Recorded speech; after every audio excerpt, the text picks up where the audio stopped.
அழுத்தத்தை கொடுத்து அதிமுக அணியை வந்து அதிமுகவில் தங்கள் அணியில் இணைத்துக் கொள்வதற்காக பெரும் முயற்சி எடுத்தாங்க.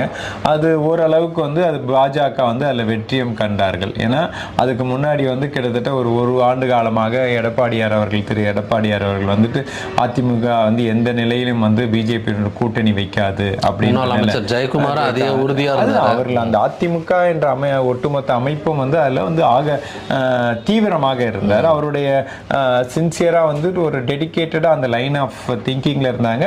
அதை வந்து செயல் வடிவத்திலும் காமிச்சார் திரு எடப்பாடியார். வந்து நம்மளுடைய 2024 பாராளுமன்ற தேர்தலையும் அவருக்கு கொடுக்கப்பட்ட பல அழுத்தங்களை மீறி வந்து அந்த தேர்தலில் வந்து தனித்து தான் போட்டிட்டார்.